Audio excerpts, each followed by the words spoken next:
Hi, and welcome back to the Public Policy Center's Research in Brief video series. I'm Kaylee Griebenow, a media intern here. Today we'll be having an education brief episode with Chris Kromphardt, our Education Support Services Manager. Thanks for joining me, Chris.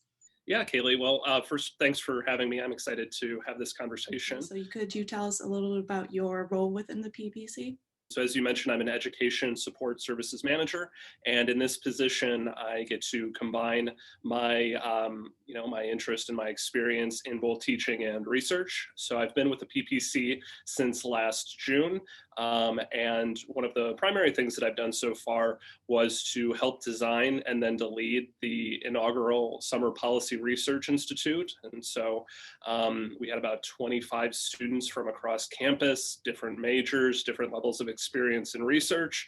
And of course, it was all virtual given the pandemic, but it was an opportunity to teach students some new skills in research and also to hear about their experiences on research teams.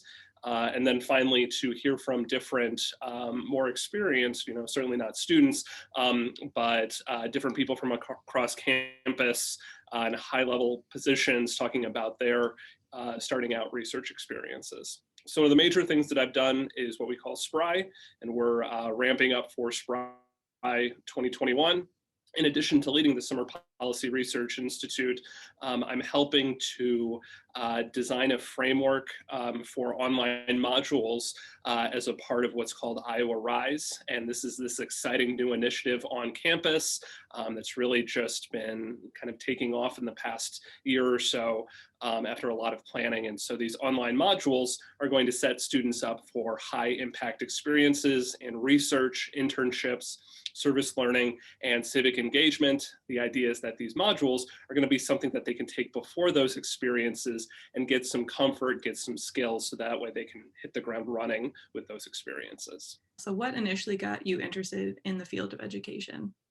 Absolutely. So I have a background as a PhD in political science, and at my PhD institution, we had the opportunity to start teaching really early. So it was actually kind of an expectation that you would start teaching a course during your second year, and so that's a little bit daunting at the time because I was only a little bit older than my students at the time. But yeah, so I had an interest in political science, and I wanted to be a political science professor. And so that teaching experience, while a little bit daunting, was something that I wanted to really kind of take to in earnest. And so, something that was a little bit of a necessity at the time, but I really found my footing and then, found that I have a passion, not just for political science, not just for research, but also for teaching others about those subjects. You're designing these modules for online learning, how you try to make those as engaging as possible when, of course, for a good year now, pretty much everything has been online. There's a lot of virtues to online education. Certainly, people can do it at their own pace. You can do it at scale.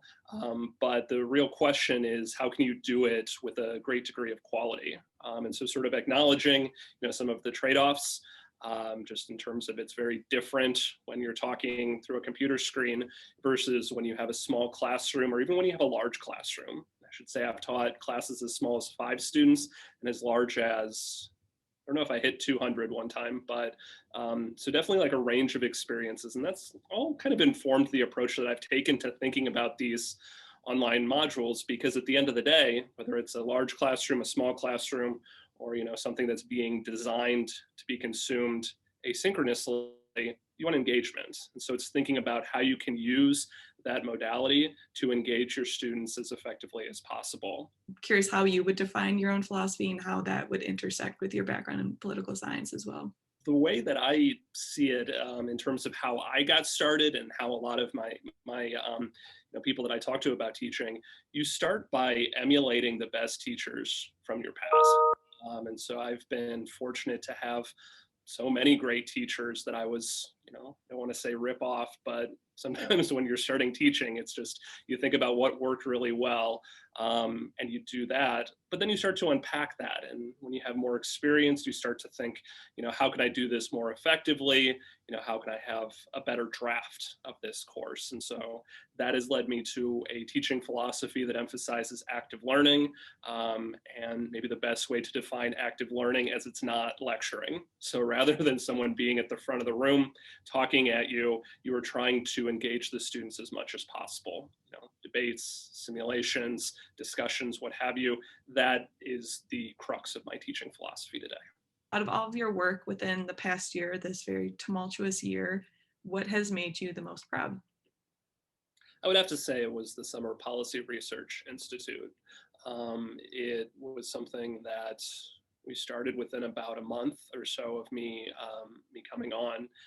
So we definitely hit the ground running, but it was just such a rewarding experience seeing all the exciting things that students are doing on campus. And for me, that was a welcome to the campus. I was working with some colleagues in the PPC, but we had a 6-week institute, and I would meet with the students multiple times a week. And so I really got to know students' personalities. And that was, I really consider the institute to have been a success, but I've also just really benefited from that welcome. And so, that I think we're going to beat it. I hope that I didn't peak early, and that's going to be the greatest thing of my tenure. But if for whatever reason it happened to be, so that's a pretty big success, and that feels pretty good. If there's any students that are watching this that might be curious in the Summer Policy Research Institute to reach out, maybe you can participate this year, or maybe go online. We have all the videos from last year on our website. So definitely, if anything that I've been talking about piques people's interest, reach out, don't be shy, and find a way to get involved. Thanks again for watching this Teaching in Brief episode of Research in Brief. I'm Kaylee Grubenow from the Public Policy Center. See you again.